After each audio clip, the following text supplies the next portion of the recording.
Okay, welcome to this second in our series of live training sessions on the virtual platform. The first session was around being a community first responder, and that's led us up to preparing for going on call, arriving on scene. We talked about the handover and we talked about cleaning up and everything afterwards. What we purposely didn't do in that session was actually go into any of the actual patient assessments or treatments that we would do.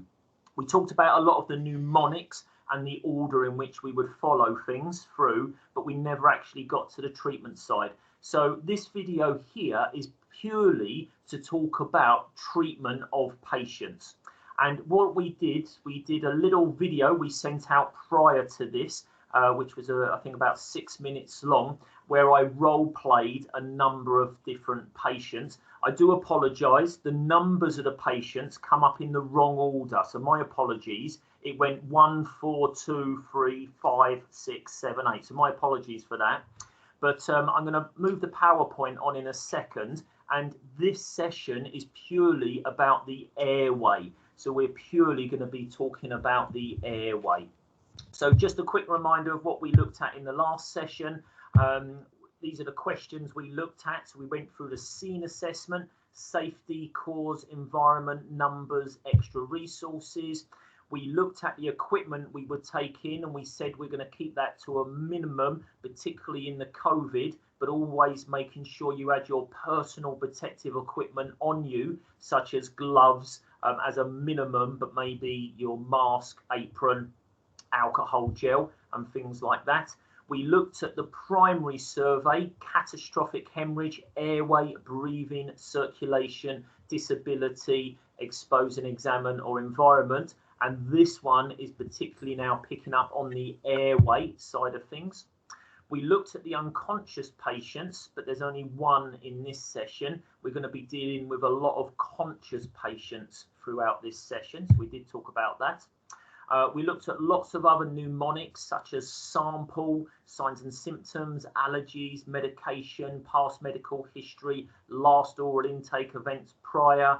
We talked about FAST for stroke patients, GCS. I can't think the other mnemonics we used, but lots of different mnemonics we used for that. We looked at the baseline observations. So the SpO2 would normally be 94 to 98. The respiratory rate would normally be 12 to 20. And then pulse rate would normally be 60 to 100. So we looked at a few of those things. We also talked about getting additional backups of resources from CCC. We also looked at our documentation and filling in our paperwork appropriately. And we talked about the atmist for our handover and then washing all your clothes at 60 degrees. So that was the last session. Now this session, we're going to start looking at the airway. So couple of questions for you straight away, and I can get you guys to either tap into the chat or you can unmute because we're a nice small group. But first of all, what is the airway? So what are we talking about, guys? Who wants to come in there?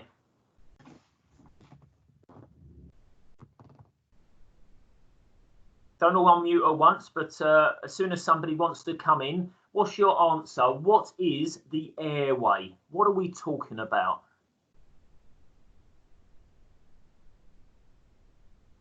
Gary, can I invite you to come in on that? It's gone awful quiet. Well, the airway, I would say, Jason, is the nasal cavity and the main airway, the esophagus, going down as far as the bronchus. Okay, good. Mark, do you want to come in with anything on there? Mark, did you want to unmute and come in with anything? Oh, I was just trying to find the unmute button. Yeah, so yes, I would say the similar. It's like from the nose and obviously and down into your throat, where you actually breathe to get oxygen down into your lungs. So Gary just mentioned the esophagus. Is that part of the airway? Pass. Okay, Kerry, did you want to jump in? It's a lower airway, isn't it? Yeah, I meant to say trachea. I'm sorry. That's what I was going to say. Is it trachea and esophagus at the bottom, aren't they, in your throat? Yeah, so what we've got to think about is the trachea is at the front, which is the airway, which is actually our windpipe. The esophagus is our food pipe at the back. So that's slightly different. So the esophagus is a different pipe. Good. Kerry, did you have anything to add about what is the airway? I was going to mention about the epiglottis as well. Go on then, tell us about the epiglottis. So if I'm right in saying this, it basically stops like your food from going down the wrong way, but sometimes it does, and then that's what makes you give you that like choking sensation. And good. All right. Interesting, yes. So where we've just mentioned the trachea, the windpipe, and the esophagus, our airway shares the digestive route as well. So at the beginning, we've got our nasal flares, our nostrils, we've got our mouth, and they're the start of the airway. But obviously, food and drink also goes in through our mouth. And then it goes down into our pharynx and larynx. And when it gets to that larynx area, it's got to be divided off, and it's got to decide which way it's going to go. And actually, what we want to do is have air going into our lungs and no food and drink. And we want to have food and drink going into our stomach and no air. And that epiglottis is a lovely little flap which actually helps divert the right kind of substance in the right direction. Okay, so what controls the epiglottis? What actually controls the epiglottis? Anyone? Would it be the tongue, Jason? Excellent, well done. So the tongue, being a big muscle, controls the epiglottis. And you can do a little experiment for yourselves.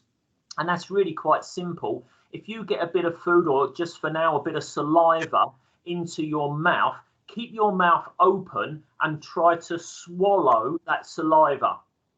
You can't actually do it because you can't roll your tongue back, because if you can't roll your tongue back, you can't close your epiglottis over your trachea, which means your saliva would go down your windpipe, which your body doesn't want it to happen. But with that same bit of saliva, if you close your mouth and then you gag and you swallow, you'll actually feel your tongue rolling back, which rolls against your epiglottis, closes your trachea off, and sends that saliva or food and drink down your esophagus into your stomach. So that epiglottis is a really, really important part. I'm not sure if you can see this little model I've got here on my camera, but if you right click and pin on me, you'll see this. So this here is the upper airway, in the sense that at the front here is the trachea, and at the back here is the esophagus. So this would be the lower jaw. In here is the tongue. Underneath the tongue, this little flap here is the epiglottis. And if you look inside the epiglottis, down there, which is the trachea, you can actually see the vocal cords in there. Towards the bottom then, that would be the esophagus. So underneath that would be the esophagus. So it's really important that we use our tongue appropriately to close the airway when we need to, and open the airway appropriately. Okay, where does the airway terminate? So where is the end of the airway? Anyone jump in? Would it be the bronchus tubes going into the lung? A little bit lower. Les, do you want to jump in there? Bronchiales, is it? A little bit lower. Alveoles. Excellent, thank you, Les. Yeah, the alveoles. That's where the airway terminates. So we talk about our upper and lower airway. And why do we have an airway? So why do we actually have an airway? to provide oxygen to get into the blood. Oh, so that is what most people think about. But is that really what it is? That's 50% of it. So let me ask you another question. To get rid of the CO2 as well. Excellent. Okay, yes. So we have CO2, and I'm going to go into this in a lot more depth in the next session, which is on Wednesday, when we start talking about breathing. But the whole point, the reason we have an airway is so that we can exchange gases.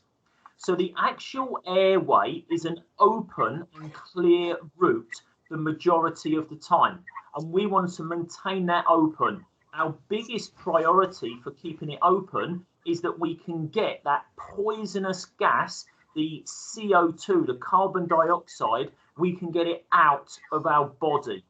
Now that CO2 is being produced in our cells and being transported around our body by the circulatory system, by the blood, and that blood will transport the CO2 to the base of our airways, so the alveolar, and there's about 500 million alveolar in our lungs. And because it's such a fine network, imagine that amount in your lungs, we're able to exchange gases. So the CO2 can actually come out of the circulatory system and come into the airway at the very base there. And then that will allow space for the oxygen to come in. But the actual airway is moving in one direction at a time, CO2 going out, followed by that oxygen coming in. But if we think about the whole of the air that comes in, what is air made up of? So it's got some oxygen in, but how much oxygen and what else is in the air we actually breathe in? Anyone got any numbers for me? Is it nitrogen? Yeah, so how much nitrogen? 8%. How much? 8? I don't know. Inhaled air, I think, is about 79. Oh, excellent. Well done. Yes. So it's about 79% nitrogen. So actually, the majority of what you breathe in is nitrogen. So how much oxygen is actually in the atmospheric air that we breathe in? About 20%. Roughly 20%. And the other 1% then is things like argon and stuff like that. What about when we breathe out? How much nitrogen do we breathe out? I think it's the same, isn't it? 79%. Excellent. Well done, Mark. It's exactly the same. So we don't really do much with that nitrogen. But what about the oxygen? How much oxygen do we actually breathe out? It's quite a lot as well. I think it's about 15%, is it? Something like that. Well done. So roughly 15, 16%. So where we've lost, if you like, 5 or 6% oxygen, our body has actually used that. But then the rest of it is made up of the CO2, the carbon dioxide.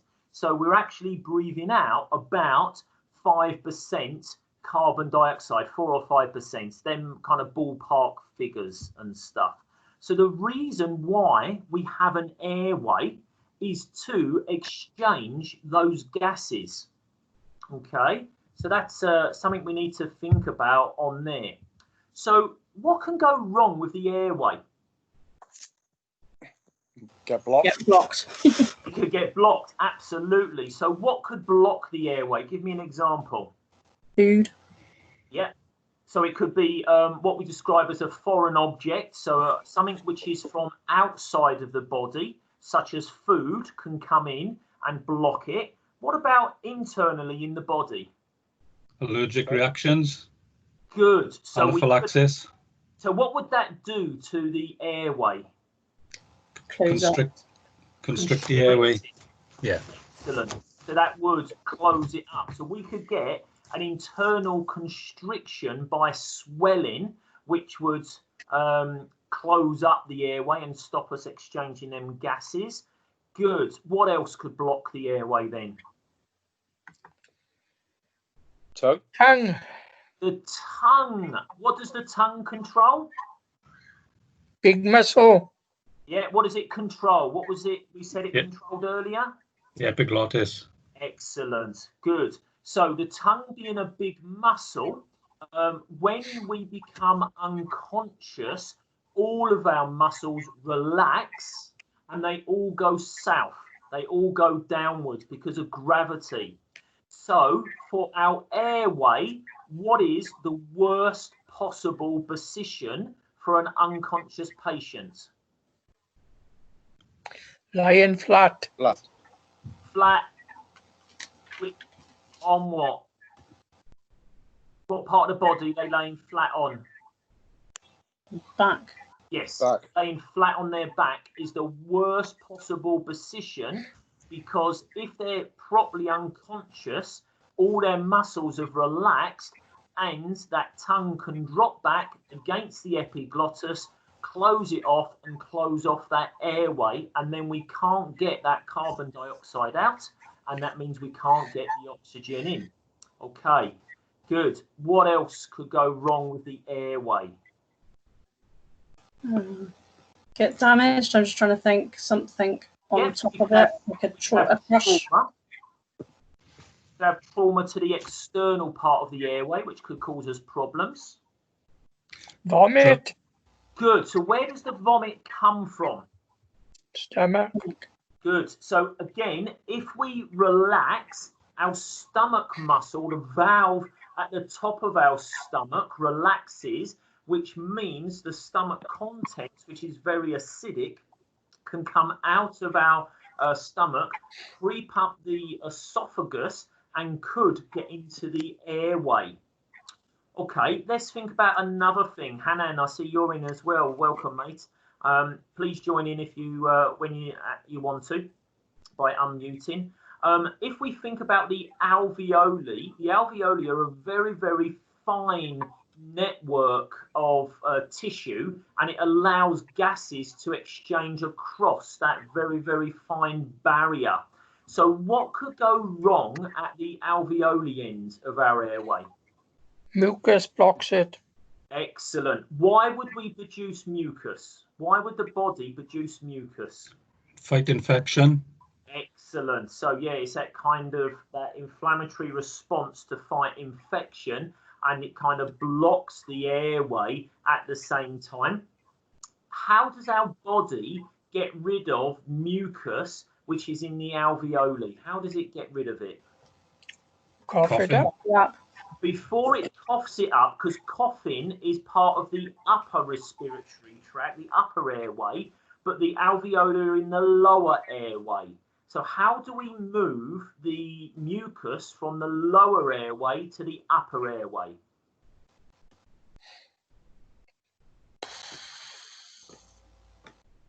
Okay. There's lots of tiny little hairs. Anyone know the name of those hairs? Cilia. Excellent, well done. So the cilia are lots of tiny little hairs which sweep in one direction, sweep outwards. So anything which is in the airway, they sweep it out. But as they're sweeping it up, the alveoli joins the bronchioles, joins the main bronchus then, and we get to bigger and bigger tubes. If that kept sweeping all the way, it would sweep it all the way up our trachea. But the problem is, if we did that, we wouldn't be able to breathe the whole time it was sweeping. So what our body does is it sweeps it together from these 500 million alveolar, and it starts building them together, so we now get a substantial amount of that mucus, and then it starts coming up the airway, and it gets to a point where we need to be able to get past it to breathe. And at that point, it tries to propel it out of the airway by coughing. And that's when we cough and we actually propel any of them objects out of the airway to clear the airway. Excellent. Good. Okay, while we're talking about the alveolar, Anything else which can go wrong, maybe as a long-term basis, maybe a medical conditions? Chronic disease. Excellent. So what could happen with the alveolar in those chronic diseases? Instead of having millions, you lose millions. Excellent. And that makes it harder to breathe. Excellent. Does anyone know the name of that condition where the alveolar deteriorate and we end up with, you know, half the amount we would normally have? COPD? It is one of the COPD. Well done. Any particular one? Asthma? Not particularly asthma. Bronchitis? No, bronchitis is more the one that builds up the mucus. Emphysema. Good. There was only one left. Well done. It was a good guess. Good. How is emphysema caused? What would be the long-term mechanism to cause emphysema? Exposure to things Smoking. like smoking and chemicals. Excellent. Yeah, really good. So basically, when you're inhaling those poisonous gases, you start destroying the alveolar from the inside, and that would then destroy them. So where you had 500 million as a healthy adult, they basically, you know, start deteriorating down. You've got less and less and less.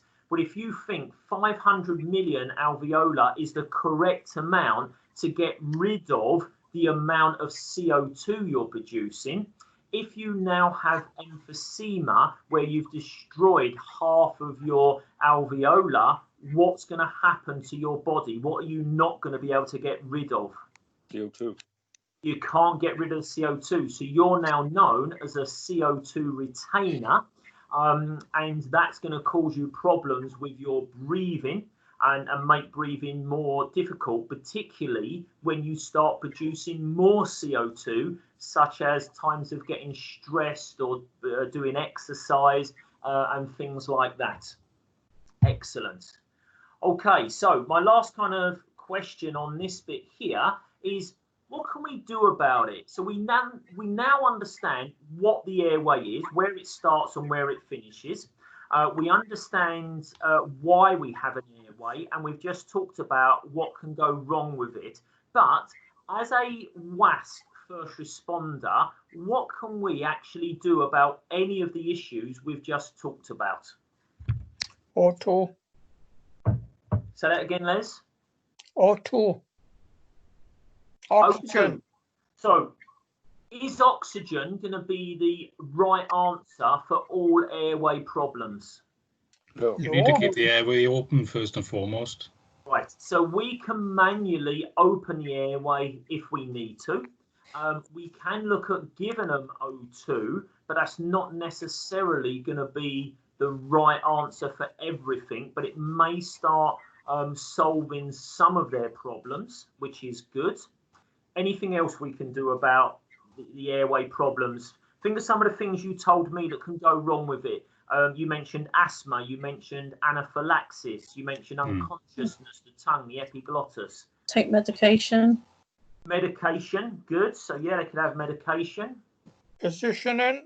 Excellent. Positioning is definitely a really big one for us. Okay, there's a video that I've done, and hopefully you guys have all seen the video, so I'm not playing the video for you, but we've looked at different different patients, and I role played some different patients in that video. Did everyone get to see it? Yeah. Yes. Yes. Excellent. Yeah. So we're going to go through them. Unfortunately, as I said, in the video, I did actually title the patients in the wrong order. So I went from number 1 to number 4 to number 2. So let's talk about each one in turn as we go through now. That's a picture there. So patient number 1, do you remember this one from the video? Do you remember patient number 1? Yeah. Anyone know what was wrong with me in that video? Coughing? Was it just coughing? It looked like an obstruction in the airway. There we go. So I had an obstruction in the airway which was causing me to cough. So what type of an obstruction would we call that according to the Resus Council? Choking? Yeah, but what type of choking?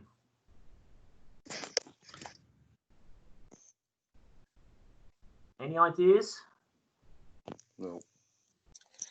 So It's hard when we can't see the videos, but It's where you have an effective cough. Is that the one? Yes, exactly. So where you've got an effective cough, the Resus Council describe it as a mild obstruction. Oh. Okay, so it's a mild obstruction or a partial obstruction rather than a complete obstruction. Okay, so if we think about that, what has caused it? What has caused me to be coughing like I was?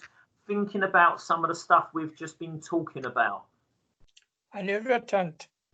Yeah, excellent. So we've had an irritant in our airway, and our body's natural defense of an irritant is to clear it out.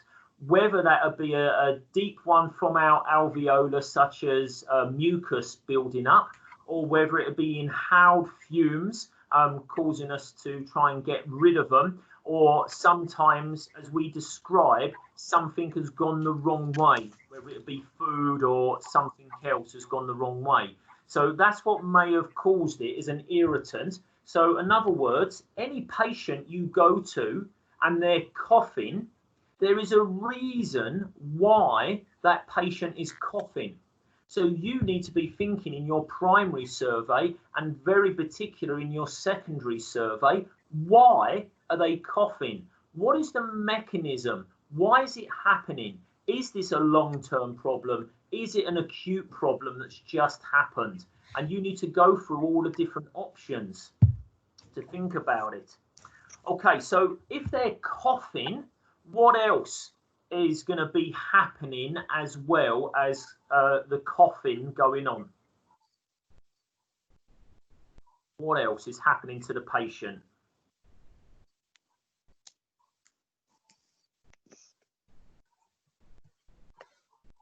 Any ideas? Your patient's coughing and it's now a persistent cough getting worse and worse. What else is going to start happening with the patient? Not getting enough oxygen. Not good. Good. So yeah, because they're coughing, they're propelling out a lot of CO2, so they're not necessarily inhaling, so they might be low on oxygen. And Les mentioned earlier about giving them O2. Good. Anything else that could be happening? How else does the patient feel? Start to panic a little bit, possibly, with them. Excellent. So if you're panicking, what happens to your muscles? Tighten. Yes. If your muscles tighten, including muscles around your airway, is that going to make your breathing and your airway better or worse? Worse. Worse. Excellent. So what would be one of our jobs? What would be one of the things that we can do? Calm them down. No. Excellent. So where we think about this, calming the patient is definitely going to be a big one with people that are coughing. Okay, anything else that we can do as a first responder if our patient is coughing? Anything else we can do for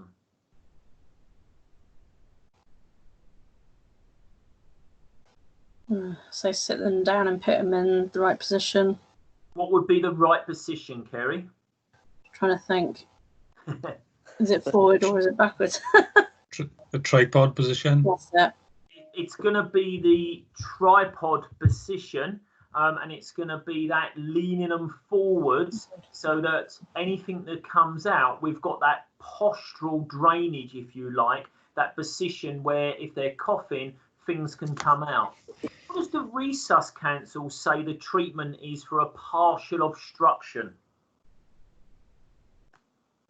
Anyone know? Up to 5 back slaps. Not for a partial obstruction, because if they're coughing, it means air's coming in and out. So we don't give them any back blows. We don't do that. So what would we do if they're already coughing? Encourage them to cough. Good. Yeah. So if they're already coughing, all we do is encourage them to cough, because if the body is trying to propel something out, we encourage that because we know the airway doesn't want it in there. So we encourage them to keep on coughing to try and propel it out if they can. But what could that also cause by encouraging them to cough more? Oxygen levels to decrease. It could do, yes. Has anyone had it where they're really straining and coughing a lot? Could cause them to vomit. Good, yes, it could cause them to vomit, which is another airway obstruction, which would be a problem. Good. Dizziness. Say that again. Dizziness. Yes, yeah, definitely could make them dizzy because of the lack of oxygen. Good. What about if they ruptured a very tiny blood vessel in their upper airway? What would they potentially have streaks of in their vomit or saliva or whatever they bring? Blood. Blood. Yeah, good. So they could cough up little bits of blood. Are we worried about that? Should always be worried about any blood anyway. We should be worried about blood, but can we put a rationale to a streak of blood into saliva with someone that is coughing extensively? No, we can't. So we could look at it as being that ruptured blood vessel, but can we confirm that? No, we can't. So what else could it be if they're coughing up blood? Especially if it gets worse and it comes out in lumps. An internal bleed. Yeah, they could have an internal bleed in their lungs. And if they're bringing up lumps of blood, it's clotted. What do we refer that to? What do we call that? From an aneurysm, possibly. Maybe from an aneurysm. Good. PE. A PE. Good. So they might have a Embolism. Embolism. So a clot of blood in their lungs. So like Les said, we should be worried about all blood that's coming up because we don't really know where it's from. And what that patient might need is a camera going down their airway to investigate to see what is actually happening down there. Okay, so let's think about what else can be done. So let's think about other grades, paramedics, doctors, consultants, ENT, ear, nose and throat specialist. What else can they do about someone who is coughing? Any ideas? Can they do any more than us as a community first responder? Yeah, instead of giving them oxygen, they can administer, what's it called? Entonox? No. Entonox is for pain relief. Hang on, what's the other one? Oh, them all? Yeah, would they give that for someone who's coughing? No. Well, I wouldn't have thought so. No. I've got to be honest, guys. Don't think there's much they can actually do, really, is it? Very, very little. You know, if I went to a patient and all that's wrong with them is they're coughing, what can I do about it? No more than what you can do. You can do exactly the same as me. You can encourage them to cough. You could give them O2 if their saturations drop below 94%. But that's about it. You know, I can monitor them. I can record, but I need to get them into hospital. When we get into the specialist area, like I just mentioned, they could pop a camera down their airway and have a look. They might even be able to put, you know, a big pair of tweezers, to put it in simple terms, down their airway and pull out something that was obstructing it. But I think it's just for us to recognise, you know, we're at a good level where we can do exactly the same as anyone else. And if someone's coughing, we need to think about why are they coughing? What can I do about it? And what other problems might it cause? Okay, has anyone got any questions about the coughing patient? Anyone got any questions about that at all before we move on to the next one? No, I don't think so. No. Excellent. So I do appreciate this one says patient 4. So what was wrong with this? It basically leads on from the coughing patient and it gets a stage worse. Anyone remember this one from the video?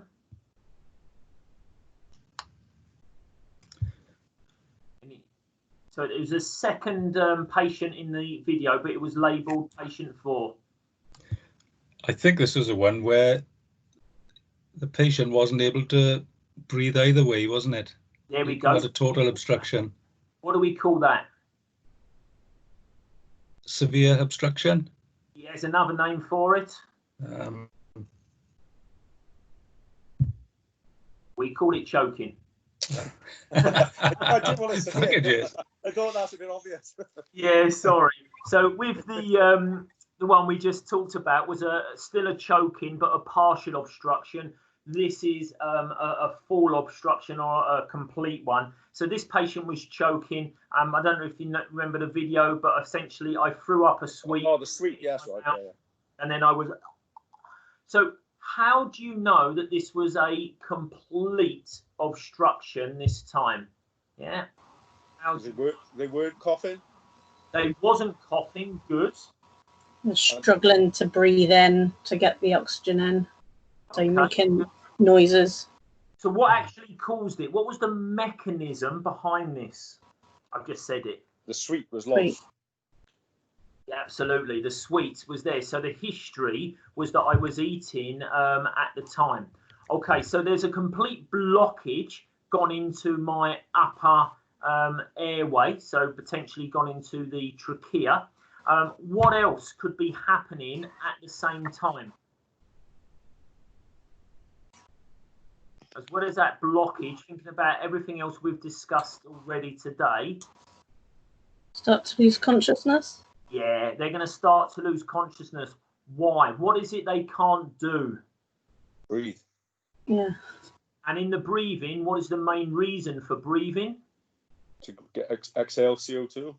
Good. So they can't get that CO2 out. If they can't get CO2 out, they're going to become a CO2 retainer very, very quickly. So what colour are they going to go? Blue. No. They're going to go blue. What's the technical name, the medical name for going blue? Cyanosed. Cyanosis. And how does this differ from the coughing patient?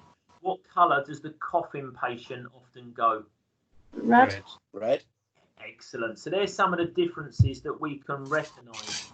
So what can we do about this patient with a complete obstruction who is starting to look cyanosed? They're going that blue colour.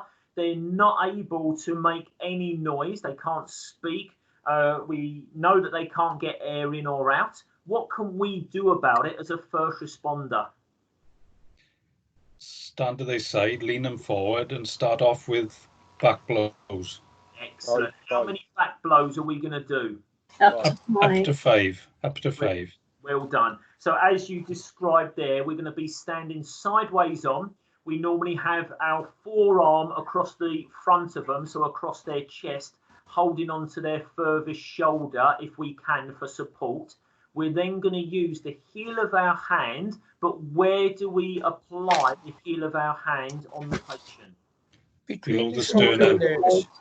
Oh, Between the shoulder blades. Yeah. And we're going to do up to 5 back blows between the shoulder blades. So in other words, if it comes out after the first one, you don't need to move on to the second one, and you'd count them through. If that doesn't work, if the back blows don't work, what's our next manoeuvre? Up to 5 abdominal thrusts. Excellent. Yeah, so we're going to do 5 abdominal thrusts. So we're now going to stand behind the patient and we're going to wrap our arms around them and we're going to make a fist. Where do we want that fist to be? Between the belly button and the sternum. Excellent. Yes, well done. So that midway point between the belly button, the umbilicus, and the base of the sternum, the stiffy sternum there. And what is our aim? What are we trying to achieve with an abdominal thrust? An upward and inward movement to push it up. Propel the object out. Yeah, what are we pushing up? What are we pushing up? The stomach to hopefully blow the blockage out. Yeah, so what we're actually trying to do is push the diaphragm, which is a big sheet of muscle which goes from front to back underneath our rib cage, separating the thoracic cavity to the abdominal cavity. And we're trying to force that sheet of muscle up, which will exhale any air in our lungs. And I don't know whether, where I put my little model? I don't know if you can see this little model on here, but this is a little model. So this bit here is representing the trachea and the two lungs. The red balloon at the bottom represents the diaphragm. And the way in which we normally breathe, as the diaphragm goes up, those lungs empty. And when the diaphragm pulls down, the lungs fill up. So that's how we normally breathe. If you want to do these abdominal thrusts correctly, you're going to be forcing that diaphragm up. And as you force it up, you empty the lungs of air. And if there is an object which is in the lungs, which is jammed, the idea is you're hoping the air will force it up and out, causing them then to cough and propel it out. Good. How many abdominal thrusts do we do?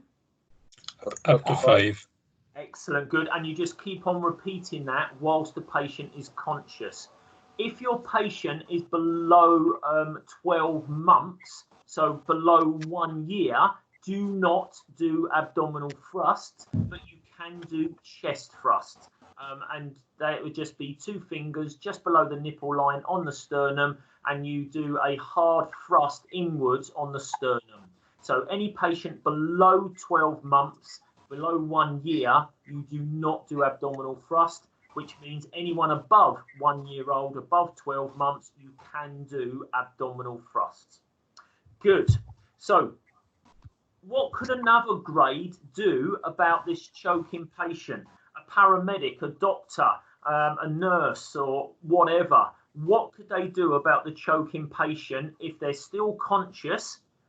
What else could they do? I think they do the same as us to start. Exactly the same as you. There is nothing different. So it doesn't matter what grade you are just as good, just as qualified, just as skilled as those other grades. So, you know, they can't do any magic. They are going to do exactly the same. Please be aware there is objects out there which I've never used, but I have seen, which are designed for the fully conscious choking patient. And the idea is it's like a big sucker, and you put it in the mouth and you basically put this big massive sucker and you pull it to try and get the object out that way. I've heard about them being used in nursing homes and everything else. We do not support or use those at all, because not only are you, trying to suck that out, you're also going to be removing oxygen from the patient, which can be a problem. If that patient becomes unconscious, then other grades can move in and use other equipment, which we don't carry, to help remove the object. So if the patient did become unconscious, they might be able to use a laryngoscope to move the tongue out of the way, and then a pair of McGill forceps, big tweezers, to go down into the airway to pull the object and to pull it out. But whilst they're still conscious, up to 5 back blows, up to 5 abdominal thrusts is what they can do. Okay, moving on. I do appreciate this was labelled patient number 2, but it's the third one. But this was patient number 2. It may give you a clue from the picture, but what was wrong with this patient? Vomiting? Patient vomiting. Yeah, this was vomiting. And you might cause vomiting by doing abdominal thrusts and other bits and pieces. So you could cause it, or they could be vomiting for another reason. Okay, so why else could they be vomiting? Why would the body naturally vomit? To get rid of anything, any chemicals or anything that they've taken, alcohol, drugs. Excellent. Yeah, so if the patient has absorbed something in their digestive system that the body doesn't like, it will try and get rid of it by vomiting it out. Okay, so think about some medical conditions where the body doesn't like the levels of substance and would try and vomit it out. Gastroenteritis. Yes, good. Food poisoning. Yes, good. I'm thinking about a long-term medical condition which is directly related to food intake, and it does something to their sugar levels. Diabetes. Diabetes. Yes. So if we had a diabetic person and they've got too much sugar in their body, how might the body try to get rid of the extra sugar? Vomiting. Vomiting. So it could be through vomiting. So it could be a diabetic patient who is hyperglycemic. So they could be vomiting. Okay. There's another big reason why the body vomits as well. Another big one. Food poisoning. Yeah, we've already mentioned that one. Right. While you can hear me, hold Yeah. on. While you can hear me by now, Yeah. can you go back to the baby Yeah. to clarify that when you're doing abdominal thrust on the baby just below the nipple line, Yeah. that you hold the baby on your arm, not flat on any surface? No, that's not correct. So if you're doing chest thrust on a baby under 12 months old, a firm surface is the best way to do it, because if you're doing it on your arm, you're not going to get enough pressure on the rib cage to actually cause the lungs to expel the air. So you do want it on a firm surface to do that. Doing it in your arms wouldn't be adequate enough. Is that okay? Well, that actually can make you are not going to be have enough pressure perhaps to take the foreign object out of the airway. Not if they're in your arms, you're not. But if they're on a solid surface, because their spine is against the floor, for example, then the pressure from your fingers depressing the rib cage, you're more likely to expel it. But when you turn them over to do the back blows, putting them in your arms then is quite good, so you can have them in that drainage position where the head is lower than the torso. But what we've got to think about as well is if they're under 12 months, what are they likely to have in their airway? Well, we can divide this down, and particularly below 6 months, it's likely to be liquid. It's very rare under 6 months that they're crawling or they're putting something in their mouth. But 6 to 12 months is normally when children start to crawl and start to pick things up, and they could put objects into their mouth, so it may be more of a solid object that's gone into their airway. I understand what you're saying. Yeah. But when you look at an adult, Yeah. when we put them and bend them over, Yeah. where the object is more likely to fall out, and with a baby, are you better off going straight for back blows?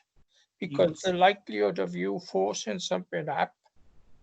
Yeah, you're definitely going to start with the back blows. So you would do up to 5 back blows first, and that can be in your arms with the head nice and low and the torso slightly higher. But if the back blows are not working, we're then going to try those chest thrusts because it might dislodge it.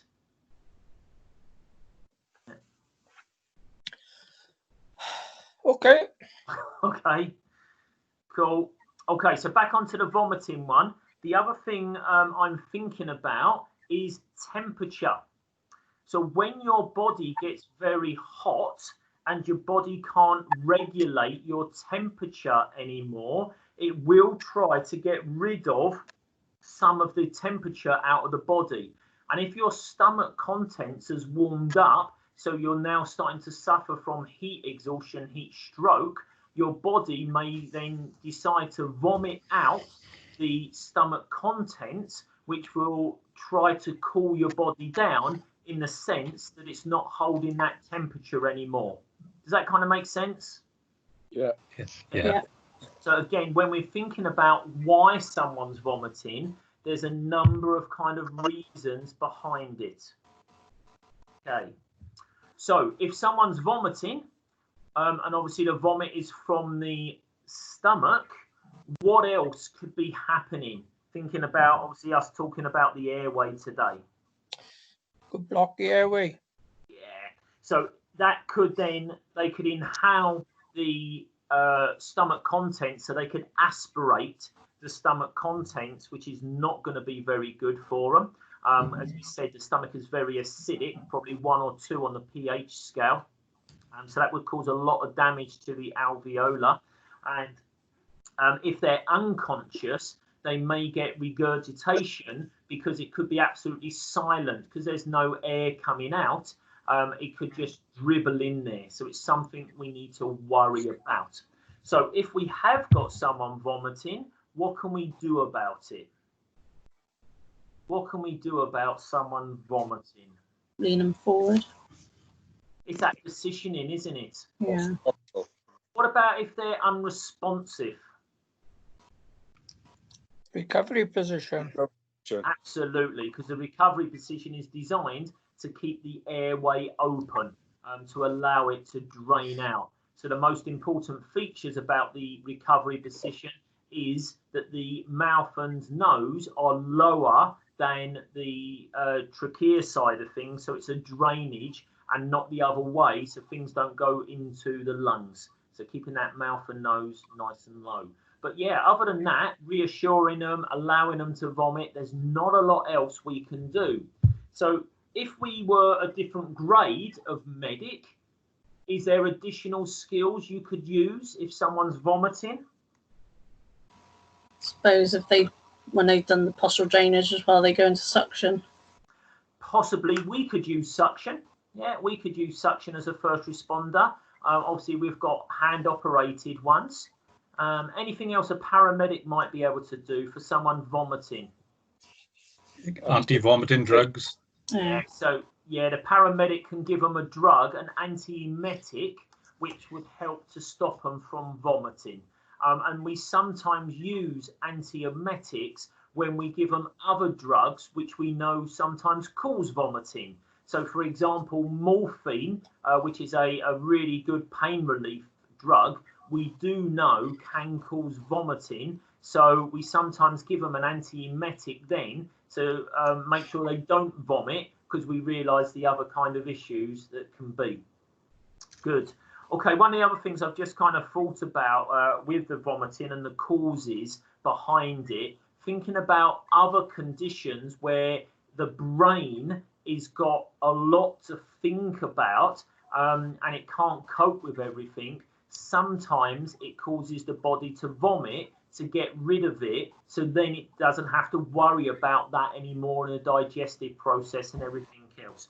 So vomiting can happen in head injuries. Vomiting can happen in things like heart attacks, acute coronary syndrome, and things like that. So again, if a patient's vomit, think about all the mechanisms, think about why potentially they're vomiting, what the reason is, and think about what you can do about it. So if there's a reason why they're vomiting, can we change that, which may reduce the amount of vomiting? So if they're vomiting because they're getting very hot, can we cool them down, which will help them to reduce the vomiting? So lots and lots we can kind of think about. Okay, has anyone got any questions on vomiting before I move on to the next one on here? Nope. No. Okay, so from the video, this was actually the 4th patient, but I labelled it a patient 3. From that picture, you should have a good idea what this one was. What was wrong with that patient? So nosebleed. Nosebleed. They had a nosebleed, didn't they? Okay, so what's caused the nosebleed? Oh, I'm not sure. They could have been picking it. Yeah, so they could have been picking their nose, which could have damaged the blood vessels inside their nostrils. Yeah, that could have caused it. Heat. Yes, heat again. What does that do to the blood if they get hot? Makes it thinner. Yeah. Blood gets thinner when it gets hot. Good, so it could be to do with heat. Hypertension. Yes, a high blood pressure. What would cause us to have high blood pressure, hypertension?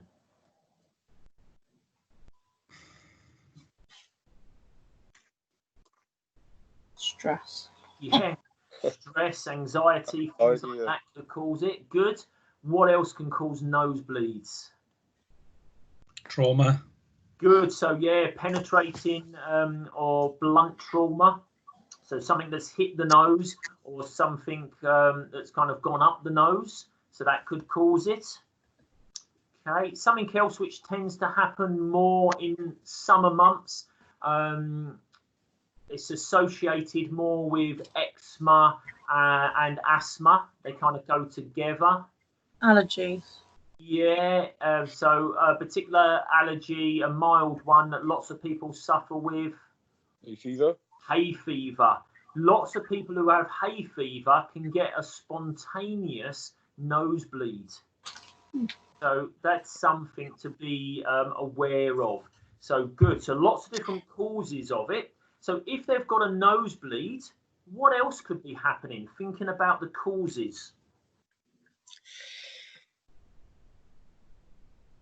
Could cause them trouble with their breathing.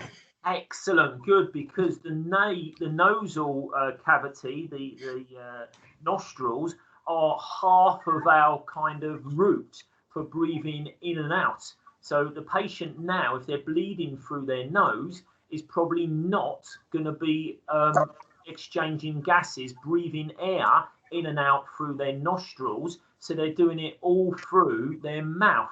Okay, so what effects can that have if they're doing all of their breathing through their mouth? Reduced oxygen going into the lungs. So potentially reduced kind of oxygen or reduced expelling of the CO2, okay, but also going to have problems with gagging and swallowing and stuff. Because normally our nose stays open while we gag and we swallow, so air can still kind of be moving a little bit. But if that is blocked as well, it's going to make the gagging and swallowing more difficult. So the blood from the nose, where could it go? Down the airway. It could indeed, couldn't it? So that nosebleed could cause us to have blood going into our lungs where we don't want it to go, and it may even go into the stomach, which again, we don't want it to go there.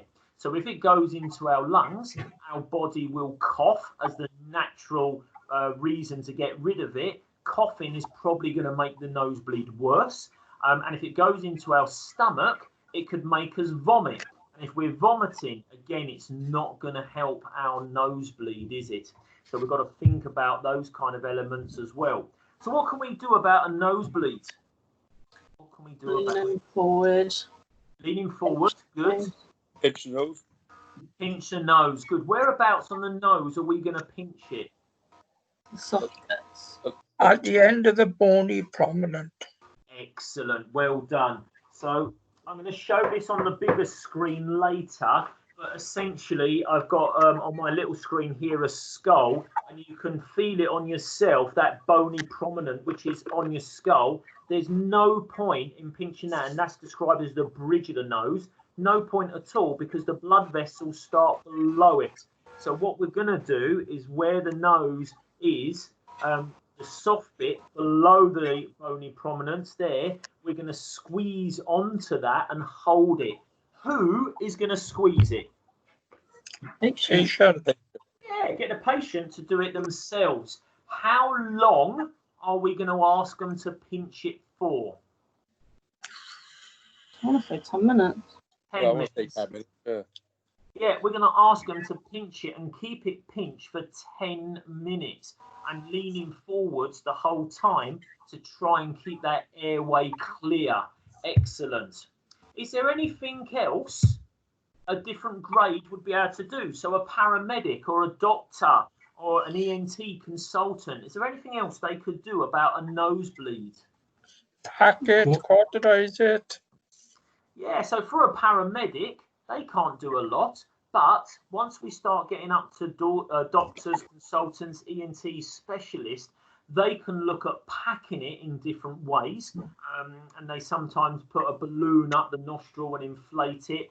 And they can cauterize it as well, where essentially they burn it and seal the ends of the blood vessels. So, you know, in the pre-hospital environment, there's nothing extra that can really be done. But in the hospital environment, they can start to do additional things.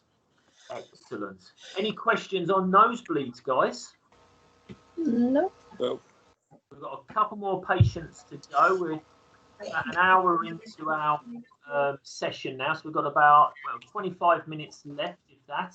So patient number 5, any ideas what's wrong with them? You may get an idea from the picture.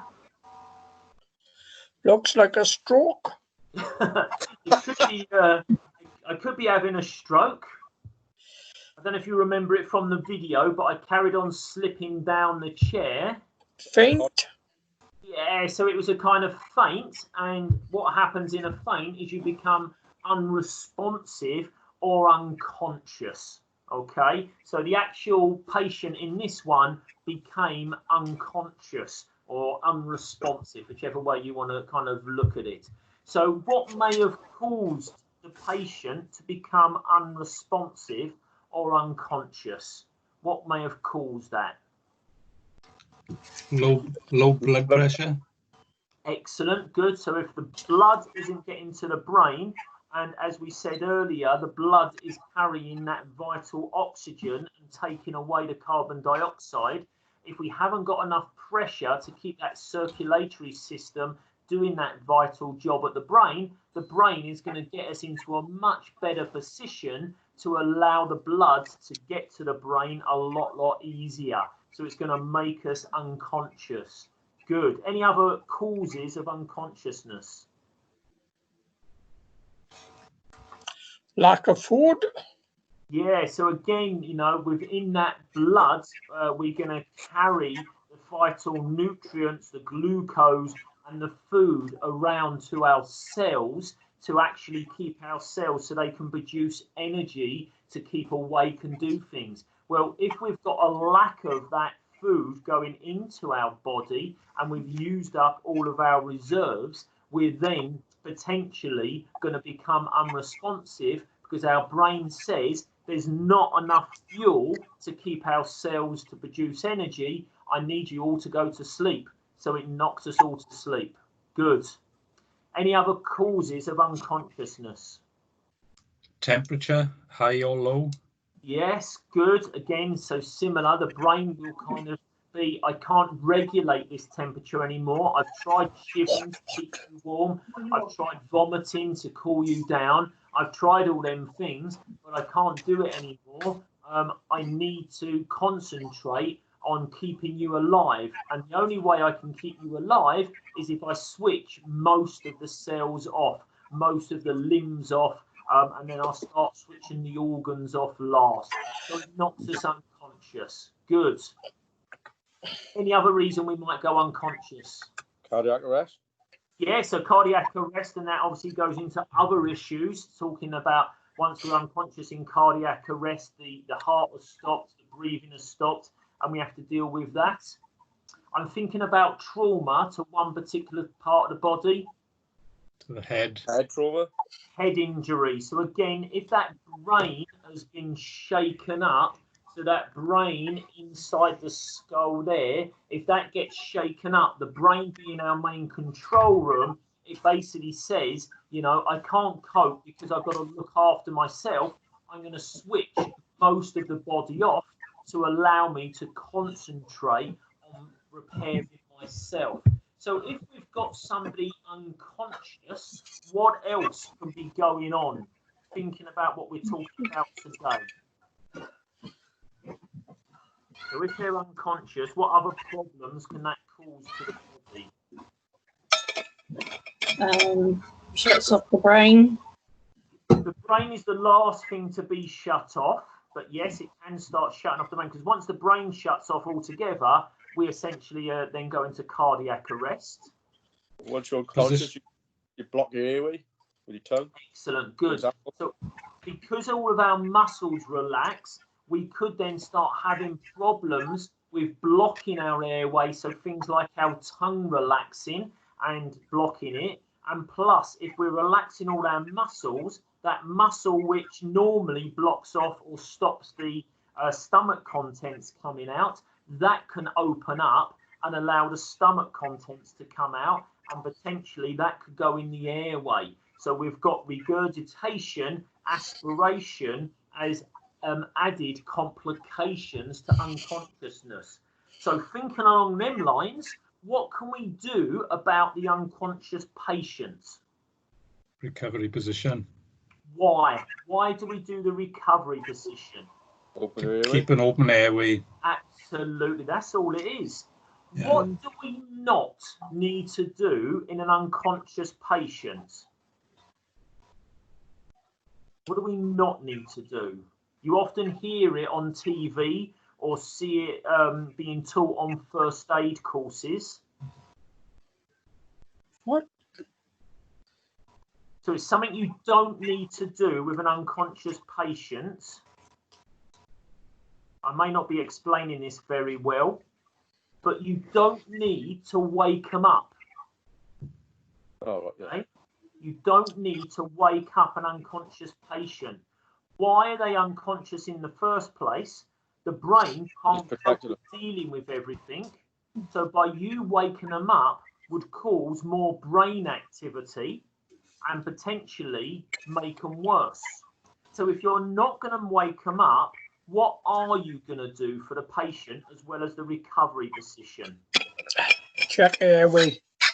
Good. Check the airway. And as part of checking the airway, you're going to place what on their finger?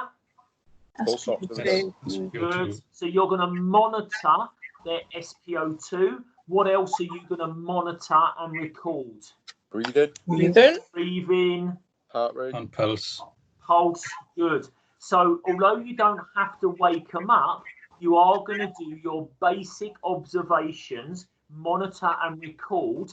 And if everything is within normal parameters, there's nothing for you to do. But if they start going outside of normal parameters, then we may have to do things to help with that. So if their oxygen levels are low, we may have to give them supplementary oxygen to boost their oxygen levels.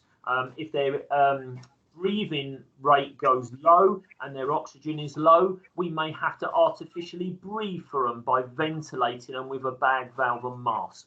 Okay, so they're the things we would have to do.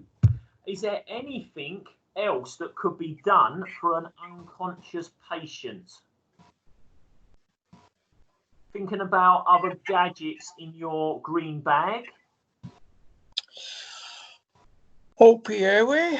Yeah. Excellent. So yes, so we could use an oral pharyngeal airway, an OP airway, making sure that we measure it first. So we measure it from the level of the incisors to the angle of the jaw. And then when we insert it, we invert it, insert it, rotate it, locate it. So in other words, turn it round, put it in, find the hard palate, turn it 180 degrees so it's the right way round, and just drop it into the airway nice and gently. What happens if the patient starts gagging on our OP airway? So move it straight away. Yeah, roll it out. Excellent. Well done. We could also use another piece of equipment in our green bag. Nasal airway.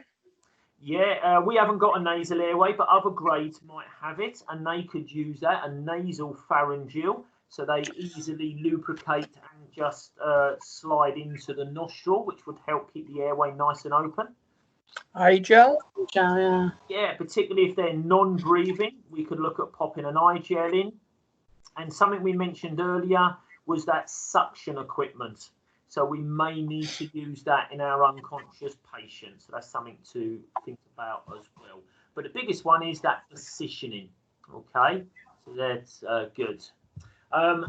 Anything doctors, paramedics can do about an unconscious patient that we can't do? Oh, easy. Depending why they're unconscious. Yeah. So when it gets up to doctor level, they could purposely make a patient unconscious by giving them drugs to make them unconscious. As a paramedic, there's very little else I can do. I can do a little bit more monitoring with the heart rate and things like that by doing an ECG, but very, very little else I can do. And again, I don't want to wake them up. I might wake them up the same as you do to do a GCS or to do my AVPU, but then I let them go back off unconscious again, as long as I'm monitoring those vital signs and recording it. Good. Okay, so we've got a couple more patients to go. So patient number 6 on here, give you a clue from the picture and what I'm holding in my right hand and some of the things you can see. Asthma. Yeah, so this was an asthmatic patient. Good. Okay, so I'm already an asthmatic patient, but at the moment I don't look blue and cyanosed, and I'm not struggling with my breathing. So what has caused an asthma attack? What has caused that? Could be anything. Go on, give me a couple of examples, Les, because I know this is one that's... Well, for me, it's tar, polo mints, grass. Yeah. So polo mints cause it for you, do they? Yeah. That's an interesting one. I've never heard of that before. Yeah. Each person is different of what affects them on different times of the year, the cold and everything like that. Yeah. So is that why you had to give up the St. John? You couldn't carry or administer the polo mints anymore? That's correct. Sorry. Oh, cool. Okay, what other common causes are there of asthma then, guys, or an asthma attack in an already known asthmatic? Allergy. Exertion. Yeah, Exertion. allergies. Pollution was that one I just heard? Yeah, well, yeah. Exertion. Exertion. Excellent. Good.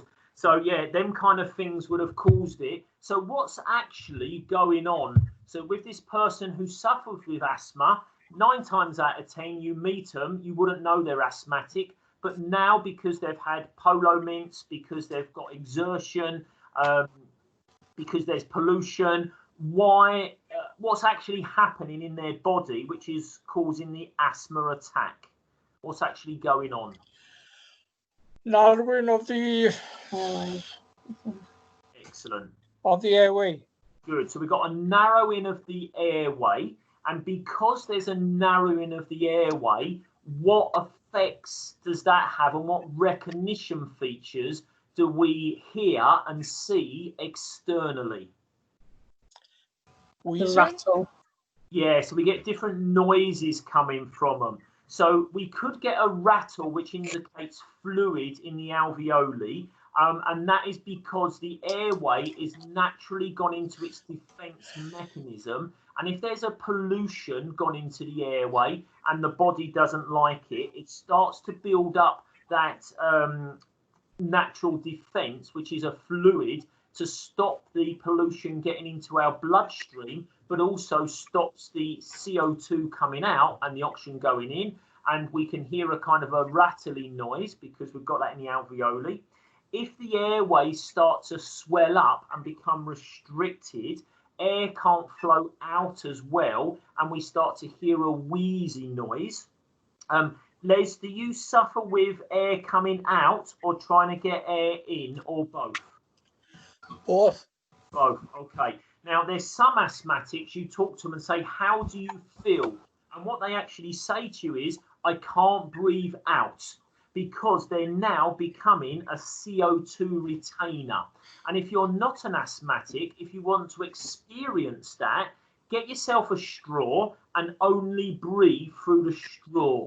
You might be okay sat there relaxed. Well, walk up and down the stairs while only breathing through a straw. I guarantee it won't be very long before you have to remove that straw altogether because you can't breathe. And what you can't do is exhale. You can't get the CO2 out, which is the problem you're going to feel. Well, that is exactly how an asthmatic feels, but it's not a straw that's on the outside. This is on the inside, and there's nothing they can do about it. So what else is they going to do if they feel their airway getting tighter and tighter? What else? They're going to panic. And we mentioned earlier that when we panic, our muscles tighten up, particularly around our airway. So what effect is that going to have on our airway by our muscles getting tighter? Stop breathing. Constricting it. It's going to get it, and we could stop breathing. Asthma can and will kill. So what can we do about it as a first responder if we recognise someone having an asthma attack? Ask them if they've got their medication on them and if they've taken it. Absolutely. So they can take their own medication. So that would typically be through an inhaler. And again, just on my little screen, I've got a blue inhaler here. But they also might have some kind of a spacer or a volumizer. This one here is a very small one. They might have a big bulge one, which you saw in the first video. Is there any benefit to using a spacer, or should they just use the inhaler directly into their own mouth? What would you suggest? The spacer. The spacer. What benefit does the spacer have? You're right. What benefit does it have? Most people can't use the inhaler. They use it wrongly and incorrectly, and it doesn't actually benefit them. But a spacer, when you put it in and you breathe regular, it does actually go down to where it's supposed to go. Excellent, well done. So what actually happens is the drug, the salbutamol, which comes out of the inhaler, it comes out of that little canister about 74 miles an hour, and a lot of it hits the side of the mouth, hits the back of the throat, and the drug actually sits there rather than getting into the lungs. So if they use the inhaler into a spacer and then they breathe in, because the drug, the salbutamol, has mixed with the air, as they breathe in, it breathes deep down and it gets it into their lungs, where it then sticks to the side walls of the bronchus, the bronchioles, and it then starts to help dilate the inside of the lungs, which opens the airways up, which will make their breathing easier. So I would definitely recommend them using a spacer to assist them. Definitely. Good. Anything else we could do for them? Take your oxygen levels. Yeah, and if their oxygen levels are below 94, we could administer oxygen. What about other grades of staff? What else could other grades of staff do as well as oxygen? Nebulizer. Good. So they could give them a nebulizer, which again, they could put that salbutamol into, and they could nebulize that, which basically, again, helps it get deep down into their lungs, and it's a bit stronger than their inhaler. And that's great. But there's another drug which we could put into the nebulizer, which does something different as well. Anyone know what that other drug is that we could put in the nebulizer? No. If they had it in inhaler, it would normally be green and white, I believe. Don't quote me on that. No. So it's a drug called Atrovent. So you can get it in an inhaler. I think it's green and white, but we could put Atrovent into a nebulizer.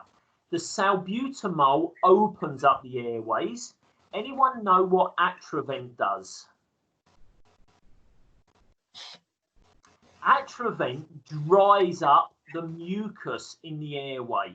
So if they're having their asthma attack because they've built up mucus, and that mucus is preventing the CO2 coming out and the oxygen going in, by giving them the Atrovent and drying out their lungs will allow their airway then to open up again and allow their gases to exchange. And this is why you do find some asthmatics do cough a lot as well, because they're building up that barrier inside their alveolar. And we've already talked about coughing is a good thing, and we should encourage them to cough and actually get rid of that substance in there. Good. So I know you're an asthmatic, Les. Is there anything you wanted to add before we move on to the next patient? People die. Absolutely. Asthma can and will kill. And some of the youngest cardiac arrests that I've attended have been due to asthma. So never underestimate the seriousness of an asthma attack and how that patient is feeling. Good. Okay, anything else you wanted to add on to there, mate? Okay, let's move on. We've got 2 patients left, guys. I know we've only got a few minutes left. So patient number 7, and again, it might give you a clue from looking at my skin and what I'm holding in my hand. What's that? Anaphylaxis. Anaphylaxis. Yeah, so this one was anaphylaxis. So what causes anaphylaxis? Bee stings, nuts.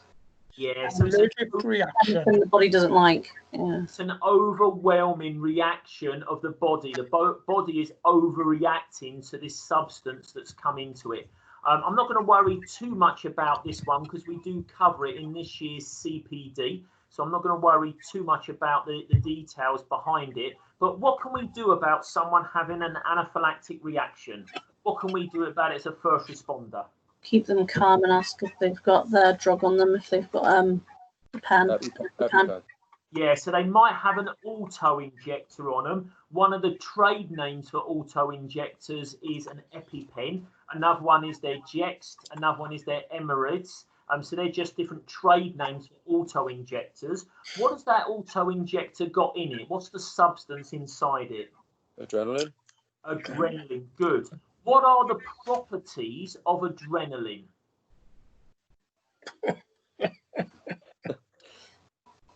What does adrenaline do to the body? Opens the airway. Good. Enlarges the, what is it? Constricts it. So it's going to open, enlarge the airway, and it will constrict what?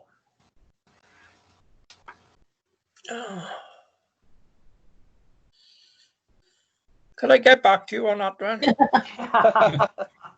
You can phone a friend, definitely. Anyone else? What Does would it constrict the blood vessels? It does. It constricts the blood vessels. So that is a good thing that adrenaline does. So if we look at this in reverse, what are some of the problems that happen in anaphylaxis?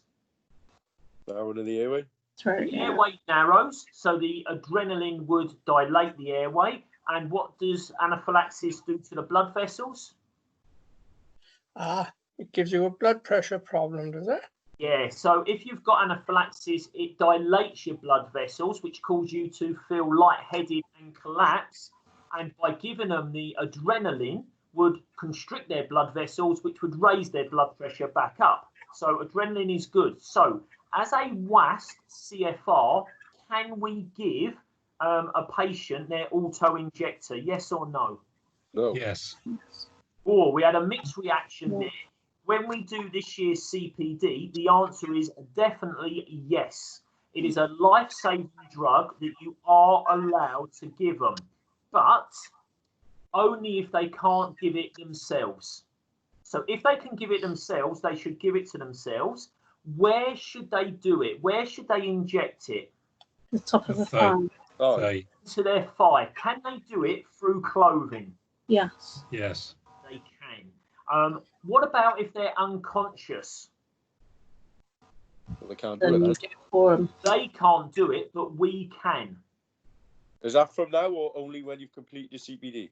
It's really when you've done your CPD, but legally it's any time. So legally it's a life-saving drug. You should do it. But once you've done your CPD, we'll go through this. And the answer is you can do it. But I say we do cover this off in the CPD.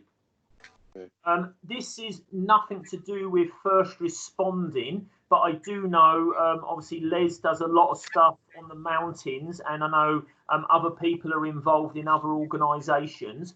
Did you know in the wilderness, if you've got an EpiPen, there is actually 5 shots of adrenaline inside an auto-injector? Did you know that? No. I thought it was single use. It is. When you use it normally, it's single use and 1 shot of adrenaline comes out. And in Civvy Street, I would never ever teach this, but if you was in the wilderness, if you cut open the auto injector, which is very simple to do, and I can show you the technique, there is another 4 shots of adrenaline inside that pen, which we normally throw away. Okay, so it's something for you to be aware of only in the wilderness. You'd never do this in Civvy Street or when you was in, easy reach of medical assistance. And the reason I go through it is because they say that you should repeat the adrenaline between 5 and 15 minutes after the initial dose if the allergic reaction hasn't got any better or potentially is getting worse. I am putting another little video onto YouTube about adrenaline, and I'm showing you how you can very simply open up the auto injector, but there's some very, very strong springs in there, so you do have to be a little bit careful. But I cannot emphasize enough, you would never ever do it in Civvy Street. This would only be in the real extremes in the wilderness, where you were like hours away from any other medical help and you might use it to save a life. Okay, is there anything else that other grades could do for someone having an allergic reaction with anaphylaxis as well as giving them adrenaline? Antihistamines? Yeah, so we could give them antihistamines, good. And it's back to that nebulizer that we talked about for the asthma.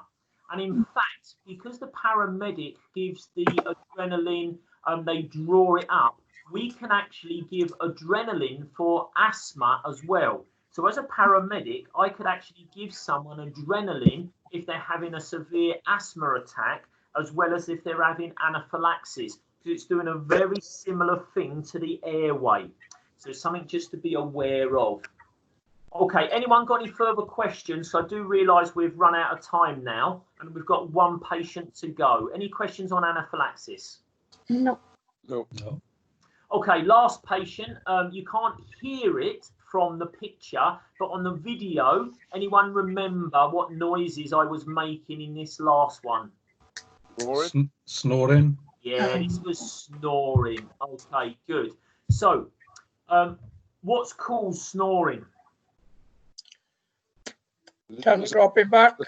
The tongue dropping back. Excellent. So, if the tongue's dropping back, what else can be happening? Blocking your Airway. Yeah. Excellent. Good. What can we do about it? Position. Yeah. What position would you want them in if they're snoring? Recovery. Yeah, good. What else could we do about it?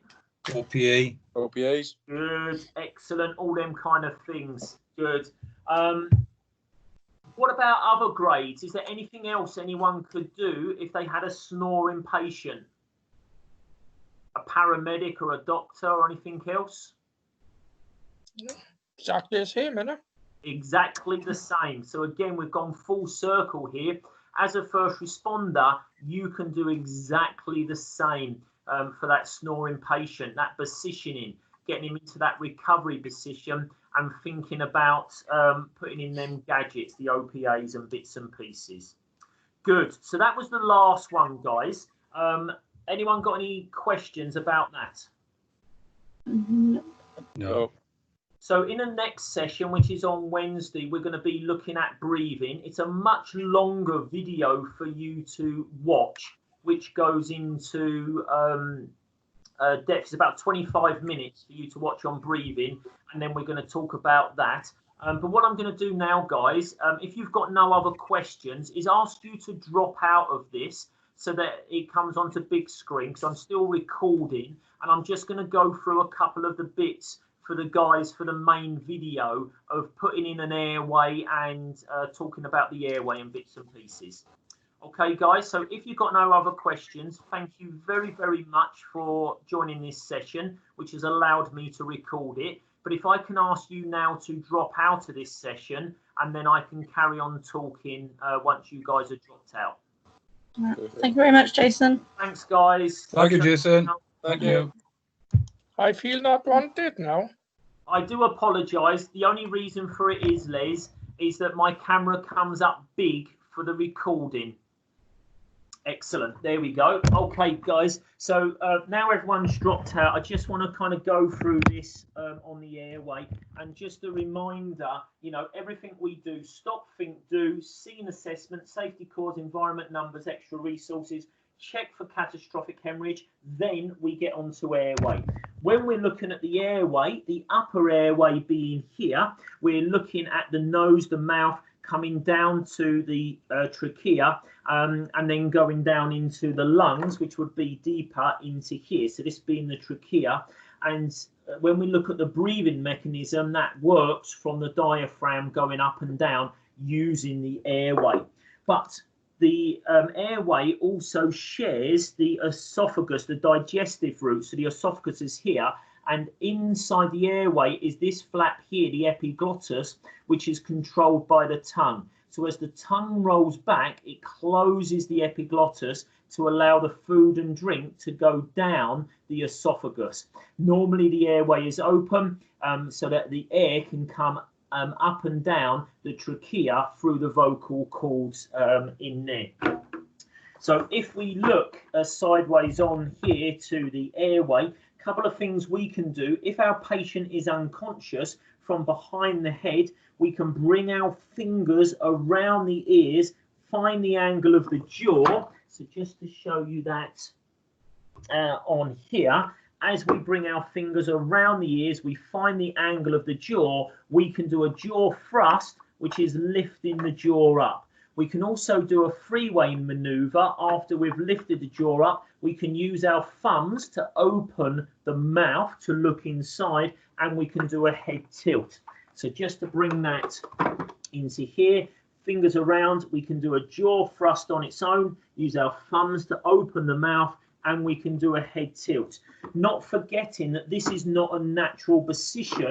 A more natural position is with the head raised. So we can actually put a blanket under the head, which is a much better airway opening position that we can go through. So that's just something to bear in mind. The head flat on the floor is not a natural position. Not many people sleep flat on the floor.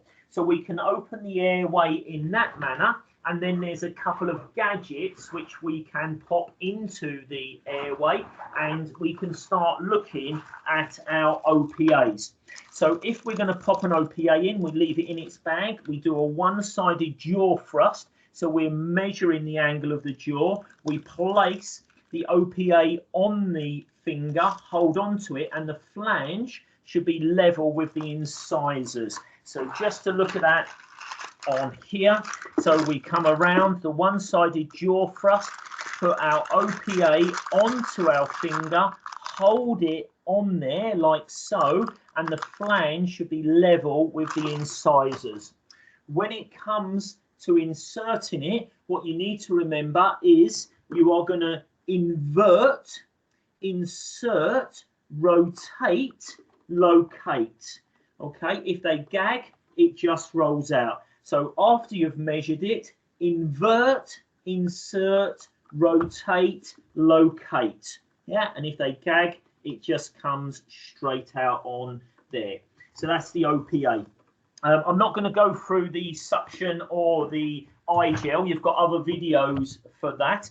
But we mentioned also in the video, we looked at the asthma and we said about asthma inhalers. A couple of things that can happen when they take their cap off. It can become clogged on the inside because when they press the medication down, it can all clog up. So sometimes you can remove the gas, put warm water in here to wash it and get rid of that white, make sure it's all kind of shaken up. Sometimes they'll put that directly into their mouth, but if they do put that directly into their mouth, yeah, that then is gonna, when you press it, that's gonna hit the back of their throat. So where they've put that in there, it hits around and sticks. So what they can do is use a spacer like this, where they'll put the inhaler into the end, and now this section goes into their mouth. So when they press their inhaler, it actually goes into the chamber, mixes with the air. Now when they breathe, it gets it deep down into the lungs. And the last bit I want to go through that we mentioned on there was the auto injectors. So they may have an auto injector, so something like this, the Jex one, or this one here, which is the EpiPen, which most people have seen. Always make sure you look at the manufacturer's instructions, make sure it's in date, and if you've got a little window to see the liquid, make sure that's nice and clear. Make sure it's also prescribed to the patient. If you need to use this, you can open it up, it comes out. There's a safety cap on the top which comes off. Holding it, check how long, and then what you can do is do this straight against their thigh and hold it there for the length of time that it says on the manufacturer's instructions, and you can use this straight through clothing. Once you've used it and it's gone off, this bit will protect the needle and keep it nice and safe. So you can use that. Okay, guys, well, thank you very much for watching this video. I do appreciate this has been a very long session for everybody, but if you've been watching this on a recorded, I'm sure you can rewind, fast forward, go back and watch different bits and pieces and use it. But a lot of the information that we've been using from this, and I'm just looking for my book quickly. Where did I put my book? I've lost my book. I do apologise. A lot of the information has come from our First Responder Care Essentials book. So do get a copy of that and have a look at that. And also we use the JR Calc a lot, particularly the pocket guide. And what you'll find is this book has been written from the JR Calc. So the JR Calc will come up with the information first. Just be aware the JR Calc also covers information for our paramedics and other grades of staff. So thank you all very much for listening. I do hope that you join us for the next session, which is on breathing. As I mentioned earlier, there's a longer video for you to watch first. It's about 25 minutes long, and we're going to continue this series of videos going onwards.